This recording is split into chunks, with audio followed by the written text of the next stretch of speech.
મિત્રો, તમે તો જાણો છો કે મનુષ્ય જેવું કર્મ કરે છે તેવું જ ફળ તેને અવશ્ય મળે છે, પરંતુ શું તમે જાણો છો કે મનુષ્ય દ્વારા કરવામાં આવેલા કેટલાક કર્મ એવા હોય છે જે મૃત્યુ પછી પણ તેનો પીછો છોડતા નથી? આ જ કર્મો આપણા આગામી જન્મનું નિર્ધારણ કરે છે. ગરુડ પુરાણ આ વિષયમાં આપણને વિસ્તારપૂર્વક માહિતી આપે છે. આજે આપણે તમને આ પુરાણમાંથી લેવામાં આવેલા 11 એવા કર્મો વિશે જણાવીશું જેના આધારે મનુષ્ય વિવિધ પ્રકારની પશુ યોનિઓ પ્રાપ્ત કરે છે. તો ચાલો એકવાર વિસ્તારપૂર્વક ગરુડ પુરાણના આ 11 મુદ્દાઓ પર પ્રકાશ પાડીએ. નમસ્કાર અને આપ સૌનું ફરી એકવાર સ્વાગત છે. મિત્રો, આજની કથા ખૂબ જ જ્ઞાનવર્ધક છે, માટે તમને વિનંતી છે કે આજની વિડીયો અધૂરી છોડવાની ભૂલ ક્યારેય ના કરો અને વિડીયોને લાઇક શેર કરી કોમેન્ટમાં જય શ્રી કૃષ્ણ અવશ્ય લખી દેજો. અને હજુ સુધી અમારી ચેનલને સબસ્ક્રાઇબ નથી કરી તો ચેનલને સબસ્ક્રાઇબ જરૂર કરો. તો ચાલો સૌથી પહેલા હું તમને એક કથા સંભળાવું છું. પ્રાચીન કાળની વાત છે. એક પંડિત હતા જેમનું નામ દિનેશાનંદ હતું. તેમને લોકો પંડિત કહીને બોલાવતા તો હતા, પરંતુ તેમનું આચરણ પંડિતાઈથી વિપરીત હતું. તેઓ ધર્મગ્રંથોનો અભ્યાસ તો કરી ચૂક્યા હતા, શાસ્ત્રોની વાતો જાણતા હતા, પરંતુ તેમનામાં કરુણા અને સદાચારનો લેશ માત્ર પણ ન હતો. તેમણે પોતાના જ્ઞાનનો ઉપયોગ માર્ગદર્શન કે સમાજના કલ્યાણ માટે ન કરીને ફક્ત ઘમંડ અને સ્વાર્થ માટે કર્યો. દિનેશાનંદ નિર્દોષ મનુષ્યોને સતાવતા, ગરીબોનું અપમાન કરતા અને જીવજંતુઓની હત્યા કરીને આનંદ લેતા. તેમના હૃદયમાં આ ભાવના ઘર કરી ગઈ હતી કે સંસારમાં તે જ સૌથી મોટો છે અને તેની શક્તિ સામે કોઈની કોઈ ઓકાત નથી. ગામના લોકો તેમનાથી ભયભીત રહેતા, કારણ કે તેમણે અનેકવાર પોતાના ક્રોધમાં લોકોની જાન લીધી હતી. એક સાધારણ કીડા મકોડાથી લઈને નિર્દોષ ગાય બકરીઓ સુધી તેઓ પ્રાણીઓની હત્યાને સામાન્ય સમજતા હતા. ગરુડ પુરાણમાં સ્પષ્ટ લખ્યું છે કે જે મનુષ્ય જીવ હત્યા કરે છે, નિર્દોષોને પીડા આપે છે અને ધર્મના નિયમોની અવગણના કરે છે, તેની મૃત્યુ પછીની યાત્રા અત્યંત ભયાનક હોય છે. પરંતુ પંડિત દિનેશાનંદે આ વાતોની ક્યારે પરવાહ કરી નહોતી. તેઓ વારંવાર કહેતા કે આ બધું ફક્ત ડરાવવા માટે લખાયું છે. મૃત્યુ પછી કોઈ જાણતું નથી કે શું થાય છે. આ જ અજ્ઞાન અને અહંકાર તેમને ધીમે ધીમે વિનાશ તરફ લઈ જઈ રહ્યા હતા. સમયના પ્રવાહમાં તેમનું શરીર વૃદ્ધ થવા લાગ્યું. પહેલા જે લોકો તેમનાથી ભયભીત રહેતા હતા તે જ લોકો હવે તેમનાથી દૂર રહેવા લાગ્યા. તેમના ચહેરા પર કરચલીઓ આવી ગઈ, શરીર નિર્બળ થઈ ગયું, પરંતુ તેમનો અહંકાર યથાવત રહ્યો. જ્યારે મૃત્યુનો સમય નજીક આવ્યો ત્યારે તેમને લાગ્યું કે કદાચ હવે તેમને શાંતિ મળશે, પરંતુ વિધિએ તેમના માટે કંઈક બીજું જ નક્કી કરી રાખ્યું હતું. એક રાત્રે જ્યારે તેઓ એકલા પોતાના ઘરમાં પડ્યા હતા, અચાનક ત્યાં યમદૂત પ્રગટ થયા. તેમનું સ્વરૂપ ભયાનક હતું. કાળા શરીર, અગ્નિ જેવી લાલ આંખો અને હાથમાં લોખંડની સાંકળો. પંડિત દિનેશાનંદે જેવું તેમને જોયા, તેમનું આખું શરીર ધ્રુજી ઉઠ્યું. તેમણે ભાગવાની કોશિશ કરી, પરંતુ યમદૂતોએ તેમને જકડી લીધા. તેમણે દયાની ભીખ માંગી, કહ્યું કે તે હવેથી પ્રાયશ્ચિત કરશે, પરંતુ હવે મોડું થઈ ચૂક્યું હતું. ગરુડ પુરાણના નિયમો અનુસાર જે પાપ જીવનમાં કરવામાં આવે છે તેનું ફળ મૃત્યુ પછી ભોગવવું જ પડે છે.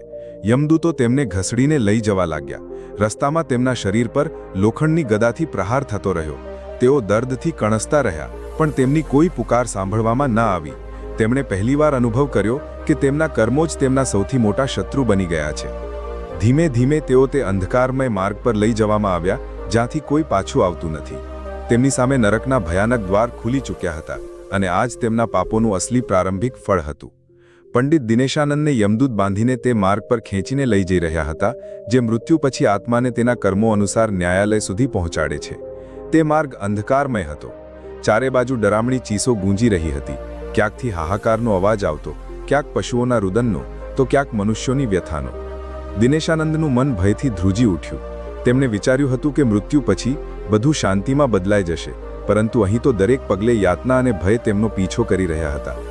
યમદૂતોએ તેમને બાંધીને તે વિશાળ દરબારમાં પહોંચાડી દીધા જ્યાં યમરાજ ન્યાય કરે છે. ત્યાં ચિત્રગુપ્ત પોતાની સામે બાંધેલી હસ્તપ્રતોને ખોલીને બેઠા હતા. દરેક મનુષ્યનું જીવન, તેના કર્મ, તેની સદ્ભાવનાઓ અને પાપ બધું અક્ષરશઃ લખાયેલું રહે છે. જેઓ પંડિત દિનેશાનંદને ત્યાં લાવવામાં આવ્યા, ચિત્રગુપ્તે પોતાની પુસ્તિકા ખોલી અને કહ્યું, હે દિનેશાનંદ, તે જીવનભર પોતાના જ્ઞાનનો દુરુપયોગ કર્યો. જ્યાં શાસ્ત્રોથી ધર્મ, દયા અને કરુણાનો પ્રચાર કરવો જોઈતો હતો ત્યાં તે લોકોને પીડા પહોંચાડી. તે નિર્દોષ જીવોનો સંહાર કર્યો, ગાય જેવા પવિત્ર પ્રાણીઓને પણ ન છોડ્યા. તે ગરુડ પુરાણ, વેદ અને ઉપનિષદોમાં લખેલા નિયમોનું ઉલ્લંઘન કર્યું અને ધર્મને તિરસ્કાર સમજ્યો. દિનેશાનંદ ધ્રુજતા બોલ્યા, હું તો પંડિત હતો, મને બધું જ્ઞાન હતું. મેં બસ પોતાની શક્તિ બતાવવા માટે આવું કર્યું, પરંતુ શું હવે કોઈ ક્ષમા નથી? ચિત્રગુપ્તે ગંભીર સ્વરમાં ઉત્તર આપ્યો, ક્ષમા ત્યારે જ મળે છે જ્યારે જીવનમાં પ્રાયશ્ચિત હોય, જ્યારે આત્મા પોતાના અપરાધોને સ્વીકારીને સાચો માર્ગ પસંદ કરે. તે તો મૃત્યુ સુધી અહંકાર ન છોડ્યો. હવે તારા માટે ફક્ત દંડ છે. આ કહેતા જ યમરાજે દૂતોને આદેશ આપ્યો, આને તે નરકોમાં લઈ જાઓ જ્યાં જીવહત્યા કરનારા પાપીઓને નાખવામાં આવે છે. આદેશ મળતા જ યમદૂત દિનેશાનંદને ખેંચીને નરક તરફ લઈ ચાલ્યા. જેવા તેઓ તે માર્ગ પર આગળ વધ્યા ત્યાં અગ્નિની જ્વાળાઓ ઉઠવા લાગી. ચારે બાજુ ગંધક અને ધુમાડાની દુર્ગંધ ફેલાયેલી હતી. તેમના પગ નીચે અંગારા બિછાવેલા હતા અને દરેક પગલે તેમનું શરીર બળવા લાગ્યું.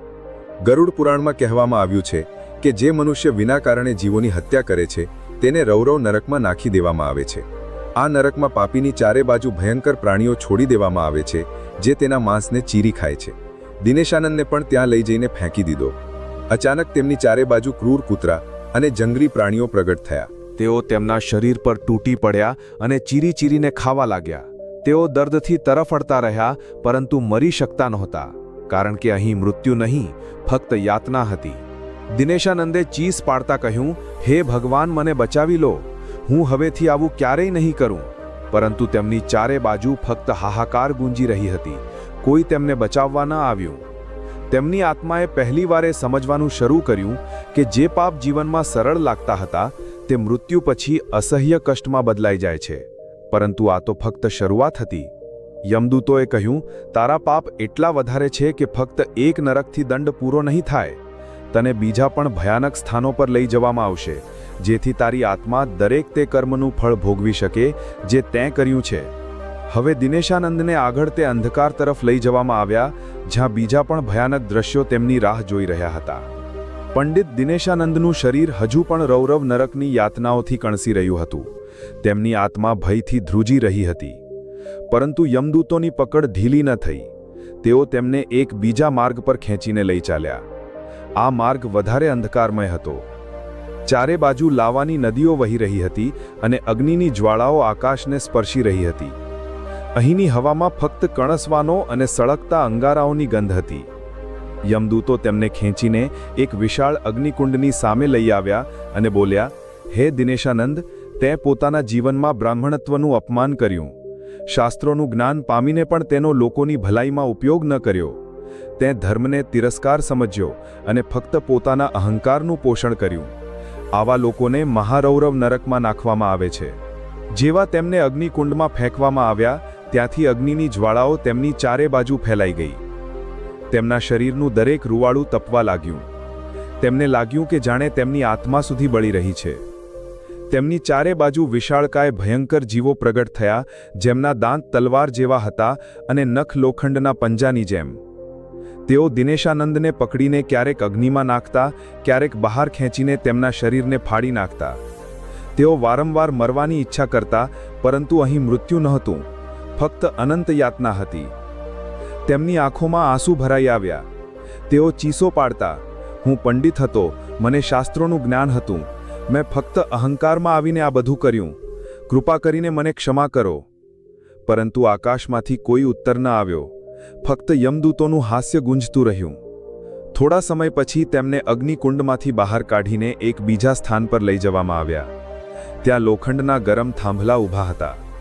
યમદૂત બોલ્યા, તેં જીવોની હત્યા કરી, તેમની પીડાને ક્યારેય સમજી નહીં. હવે તું પોતે તે પીડાનો અનુભવ કરીશ. આટલું કહીને તેમણે દિનેશાનંદને તે થાંભલાઓ સાથે બાંધી દીધા.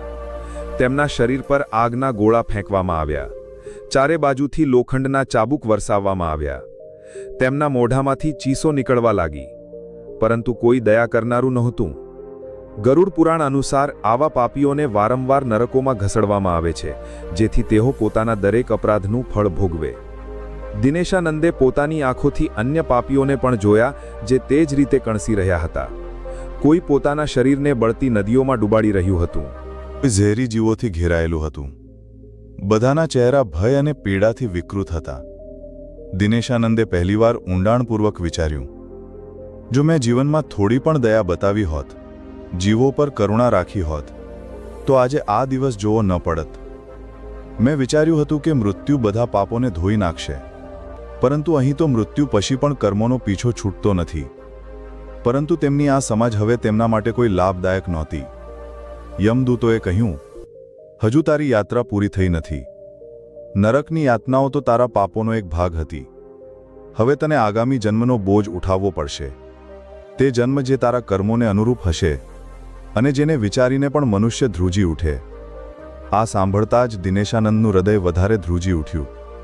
હવે તેમને પોતાના આગામી જન્મની શંકા સતાવા લાગી અને આ ભય કોઈપણ યાતના કરતાં વધારે ભારે હતો. પંડિત દિનેશાનંદની આત્મા હવે નરકની યાતનાઓમાંથી પસાર થઈને અત્યંત નિર્બળ થઈ ચૂકી હતી. યમદૂતો તેમને એક વિશાળ દરવાજા સુધી લઈ આવ્યા, જેના પર અગ્નિથી લખેલા અક્ષરોમાં અંકિત હતું, પુનર્જન્મનો દ્વાર. ત્યાં યમરાજ પોતે પોતાના સિંહાસન પર બિરાજમાન હતા. તેમની સામે ચિત્રગુપ્ત ઊભા રહીને હસ્તપ્રત વાંચી રહ્યા હતા. ચિત્રગુપ્તે કહ્યું, હે મહારાજ, દિનેશાનંદે પોતાના જીવનમાં અનેક નિર્દોષ મનુષ્યો અને જીવોની હત્યા કરી. શાસ્ત્રોના જ્ઞાનનું ઘમંડ કર્યું, પરંતુ ધર્મનું પાલન ન કર્યું. નરકોમાં તેણે પોતાના કર્મોનો દંડ ભોગવ્યો છે, પરંતુ તેના પાપ એટલા ઊંડા છે કે તેનો પુનર્જન્મ પણ તે મુજબ જ થવો જોઈએ. યમરાજે ગંભીર સ્વરમાં ઉત્તર આપ્યો, તો તેને તે યોનિમાં મોકલવામાં આવે જ્યાં તે પોતે તે જ પીડા સહન કરે જે તેણે બીજાને આપી. આ મનુષ્ય હતો, પરંતુ હવે તેને મનુષ્ય જન્મનો અધિકાર નથી. આટલું સાંભળતા જ દિનેશાનંદ ધ્રુજી ઉઠ્યા. તેમના મનમાં ભય હતો કે હવે તેમને કઈ યોનિમાં ફેંકવામાં આવશે. ત્યારે આકાશમાંથી એક અવાજ ગુંજી, જે જીવોનો વધ કરે છે તે પોતે પશુ યોનિમાં જન્મ લે છે. અને જોતજોતામાં દિનેશાનંદની આત્મા અગ્નિમાં લપેટાયેલી પુનર્જન્મના માર્ગ પર ચાલી ગઈ. થોડા સમય પછી પૃથ્વી પર એક ગામની ગૌશાળામાં એક વાછરડું જન્મ્યું. તે જ દિનેશાનંદની આત્મા હતી, જે હવે એક પશુના શરીરમાં કેદ થઈ ચૂકી હતી. પહેલા જે મનુષ્યોને તિરસ્કારની દૃષ્ટિથી જોતો હતો, તે જ હવે મનુષ્યોના આધીન થઈને ઘાસ પાણી પર જીવવા માટે વિવશ હતો. ક્યારેક ક્યારેક તેના માલિક તેને લાકડીઓથી મારતા, ક્યારેક દોરડાથી બાંધીને ખેતરોમાં જોતરતા. દિનેશાનંદની આત્મા અંદરથી કણસતી, હે ઈશ્વર, આ તે જ પીડા છે જે મેં બીજાને આપી હતી. વર્ષો સુધી તે પશુની યોનિમાં દુઃખ સહન કરતો રહ્યો. તેને સમજાઈ ચૂક્યું હતું કે જીવનમાં કરવામાં આવેલા દરેક પાપનું પરિણામ ભોગવવું જ પડે છે. ગરુડ પુરાણમાં સ્પષ્ટ કહેવામાં આવ્યું છે કે મનુષ્ય જેવું કર્મ કરે છે તેવી જ યોનિમાં જન્મ લે છે. જેણે કરુણા બતાવી તે દેવગતિને પ્રાપ્ત થાય છે, અને જેણે નિર્દોષો પર અત્યાચાર કર્યો તે નીચ યોનિમાં જઈને પીડા ભોગવે છે. દિનેશાનંદ હવે એક પશુની જેમ મનુષ્યની દયા પર આધારિત હતો. તેના પાછલા જન્મનો અહંકાર અને પંડિતાઈ બધું નષ્ટ થઈ ચૂક્યું હતું. રહી ગઈ હતી તો ફક્ત આત્માની કણસ અને પશ્ચાતાપ. તેને એ પણ જ્ઞાત નહોતું કે આગામી જન્મોમાં તેને બીજા કયા પ્રકારની યોનિઓમાં ભટકવું પડશે. આ કથા આપણને એ જ શીખવે છે કે કર્મોથી કોઈ બચી શકતું નથી, ભલે તે કેટલો પણ વિદ્વાન કેમ ન હોય. જો તેના કર્મ અધર્મ અને પાપથી ભરેલા છે તો મૃત્યુ પછી નરકોની યાતના અને પછી અકલ્પનીય યોનિઓનો જન્મ નિશ્ચિત છે. તેથી જીવનમાં દયા, ધર્મ અને કરુણા જ સૌથી મોટો ધર્મ છે. મિત્રો, આ સંસારમાં મિત્રતાનો સંબંધ ખૂબ જ અનોખો હોય છે. કહેવાય છે કે એક સાચો મિત્ર સમય આવે મિત્રતા માટે પોતાના પ્રાણોની આહુતિ પણ આપી શકે છે. પરંતુ ત્યારે શું થાય જ્યારે કોઈ વ્યક્તિ પોતાના સાચા મિત્રને જ ઠગવા લાગે? ગરુડ પુરાણમાં આવા લોકોના સંદર્ભમાં વિસ્તારપૂર્વક જણાવવામાં આવ્યું છે. તેમાં કહેવામાં આવ્યું છે કે જ્યારે કોઈ મનુષ્ય પોતાના સાચા મિત્ર સાથે છળકપટ કરે છે તો તેને મૃત્યુ પછી નરક તો જવું જ પડે છે, સાથે જ તેના આગામી જન્મની ગતિ પણ અત્યંત દયનીય હોય છે. આવા વ્યક્તિનો આગામી જન્મ પહાડો પર રહેતા ગીધના રૂપમાં થાય છે. ત્યાં તેને મરેલા પશુઓનું સડેલું ગળેલું માંસ ખાઈને જેમ તેમ પોતાનું જીવન પસાર કરવું પડે છે. નંબર 2, ધર્મનું અપમાન કરવા પર.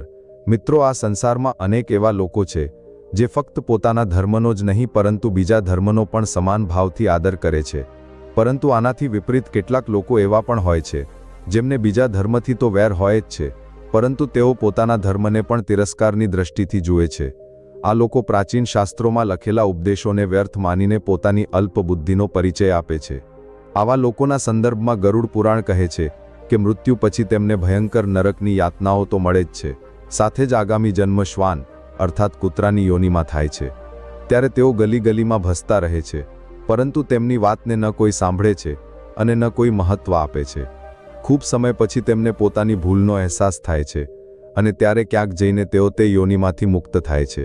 નંબર 3, પોતાનાઓનું અનાદર કરવા પર. મિત્રો, કોઈ પણ મનુષ્યનું જીવન પોતાના પરિવારજનોના સહયોગ વિના શક્ય નથી હોતું. તેમાં માતા પિતા અને ગુરુનું સ્થાન તો સર્વોચ્ચ છે, કારણ કે તમને એ જ્ઞાત છે કે કોઈ શિષ્યને શિખર સુધી પહોંચાડવાનું કાર્ય ફક્ત ગુરુ જ કરે છે. પરંતુ જે મનુષ્ય આવા મહાન સંબંધોને અવગણના કરે છે, માતા પિતાનું અપમાન કરે છે અથવા પોતાના ગુરુ સાથે દુષ્ટ વ્યવહાર કરે છે, તેના માટે ગરુડ પુરાણમાં ભયાનક પરિણામો જણાવવામાં આવ્યા છે. કહેવામાં આવ્યું છે કે આવા લોકો મૃત્યુ પછી ફરીથી જન્મ તો લે છે, પરંતુ ઘણીવાર ગર્ભમાંથી બહાર આવતા પહેલાં જ તેમનું મૃત્યુ થઈ જાય છે. તેઓ વારંવાર ગર્ભમાં જ સમાપ્ત થઈ જાય છે અને તેમની આત્મા ભટકતી રહે છે. નંબર 4. જ્ઞાન ન વહેંચનાર. મિત્રો, આપણી સનાતન સંસ્કૃતિમાં બ્રાહ્મણને અત્યંત મહત્વપૂર્ણ સ્થાન આપવામાં આવ્યું છે.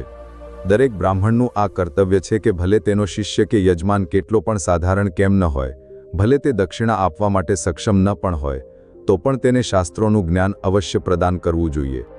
પરંતુ જો કોઈ બ્રાહ્મણ પોતાના જ્ઞાનને વહેંચવાથી કતરાય છે અને સ્વાર્થવશ બીજાનું કલ્યાણ નથી કરતો, તો તેના જીવનની ખ્યાતિ તો નષ્ટ થાય જ છે, સાથે જ આગામી જન્મમાં તેને બળદની યોનિ પ્રાપ્ત થાય છે. પછી તે પોતાના જીવનભર પોતાના પાછલા કર્મો પર પશ્ચાતાપ કરતો રહે છે. નંબર 5. ચાલાકી કરનાર. મિત્રો, આ સંસારમાં ઘણા લોકો ખૂબ પ્રમાણિક હોય છે. તેઓ પોતાના આચરણથી બધાનું હૃદય જીતી લે છે. પરંતુ કેટલાક લોકો એવા પણ હોય છે જે ફક્ત ચાલાકીથી બીજાને ઠગે અને છેતરતા રહે છે. તેઓ વિચારે છે કે પોતાની ચાલાકીથી તેઓ બધું જ મેળવી લેશે, પરંતુ તેમને એ જ્ઞાત નથી હોતું કે આ સંસારને ચલાવનારી શક્તિ તેમના દરેક કર્મ પર નજર રાખી રહી છે. ગરુડ પુરાણ કહે છે કે આવા લોકો મૃત્યુ પછી ઘુવડની યોનિમાં જન્મ લે છે અને પછી પોતાની થોડીક ચાલાકી માટે તેમને જીવનભર અંધકારમાં ભટકવું પડે છે. નંબર 6. અપમાન કરનારી સ્ત્રી. મિત્રો, જે રીતે પુત્રોનું આ કર્તવ્ય છે કે તેઓ પોતાના માતા પિતાની સેવા કરતા પોતાના દાંપત્ય જીવનનો નિર્વાહ કરે, તે જ રીતે સ્ત્રીઓના પણ કેટલાક ધર્મ હોય છે. પરંતુ જે સ્ત્રી પોતાના પરિવારનું, પોતાના પતિનું કે પોતાના માતા પિતાનું અપમાન કરે છે અને તેમને કષ્ટ આપે છે, તેના માટે પણ ગરુડ પુરાણમાં કઠોર પરિણામો જણાવવામાં આવ્યા છે. આવી સ્ત્રીઓ મૃત્યુ પછી અપવિત્ર યોનિઓમાં જન્મ લે છે અને સતત દુઃખ પામતી રહે છે. મિત્રો, તે જ રીતે જેમ એક આદર્શ વહુનું કર્તવ્ય હોય છે કે તે પોતાના સાસુ સસરાની સેવા કરે, તેમના પ્રત્યે આદરભાવ રાખે અને ઘર પરિવારને શાંતિપૂર્ણ બનાવે. પરંતુ આનાથી વિપરીત જે સ્ત્રીઓ પોતાના સાસુ સસરાને અપશબ્દો કહે છે, તેમની સેવા નથી કરતી અને દરેક સમયે ઘરમાં ક્લેશનું વાતાવરણ ઉત્પન્ન કરી દે છે, તેમને મૃત્યુ પછી ભયંકર દંડ ભોગવવો પડે છે. ગરુડ પુરાણ કહે છે કે આવી સ્ત્રીઓનો આગામી જન્મ રક્ત પીનારી જળોના રૂપમાં થાય છે અને તેઓ જીવનભર રક્ત ચૂસીને જેમ તેમ પોતાનું અસ્તિત્વ જાળવી રાખે છે. નંબર 7. અનાજના કૌભાંડ કરનાર. મિત્રો, આપણા સનાતન ધર્મમાં અન્નદાનને સૌથી મોટું દાન માનવામાં આવ્યું છે. જે કોઈ વ્યક્તિ અન્નનું દાન કરે છે તે ફક્ત જીવતા જ પુણ્ય પ્રાપ્ત નથી કરતો, પરંતુ મૃત્યુ પછી સ્વર્ગ અને સન્માન પણ પામે છે. આ જ કારણ છે કે લોકો ભંડારા અને પ્રીતિ ભોજનું આયોજન કરે છે. પરંતુ ત્યાં કેટલાક લોકો એવા પણ હોય છે જે અન્ન અને ભોજનની ચોરી કે કૌભાંડબાજી કરે છે. આવા લોકો વિશે ગરુડ પુરાણ કહે છે કે તેમને મૃત્યુ પછી છછુંદર કે ઉંદરની યોનિ પ્રાપ્ત થાય છે. ત્યારે તેઓ જીવનભર અનાજના દાણે દાણા માટે ભટકતા રહે છે અને પોતાની પાછલી કરણી પર પશ્ચાતાપ કરતા રહે છે. નંબર 8. ગાળો બોલનાર. મિત્રો, તમે તો જાણો છો કે મનુષ્યના કંઠમાં માં સરસ્વતીનો વાસ હોય છે, એટલે જ વાણીનું ખૂબ વધારે મહત્વ છે. શાસ્ત્રોમાં સ્પષ્ટ કહેવામાં આવ્યું છે કે મનુષ્યને ક્યારેય પણ એવા શબ્દો ન બોલવા જોઈએ જે બીજાના હૃદયને દુઃખ પહોંચાડે.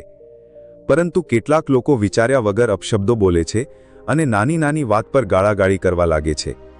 ગરુડ પુરાણ કહે છે કે આવા લોકો મૃત્યુ પછી બકરાની યોનિમાં જન્મ લે છે અને ત્યારે તેમનું જીવન કોઈ કસાઈની છરી નીચે સમાપ્ત થઈ જાય છે. નંબર 9. વાસનાયુક્ત દ્રષ્ટિવાળા. મિત્રો, સંસારમાં ઘણા પુરુષો એવા છે જે સ્ત્રીઓને સન્માનની દ્રષ્ટિથી જુએ છે અને તેમના પ્રત્યે શુદ્ધ ભાવ રાખે છે. પરંતુ આનાથી વિપરીત કેટલાક લોકો એવા હોય છે જેમના મનમાં દરેક સમયે વાસનાનો વિકાર રહે છે. તેઓ દરેક સ્ત્રીને ખરાબ દ્રષ્ટિથી જુએ છે. તેમને લાગે છે કે કોઈ નથી જોઈ રહ્યું, પરંતુ ઉપરવાળો દરેક ક્ષણે તેમના મન અને કર્મો પર નજર રાખે છે.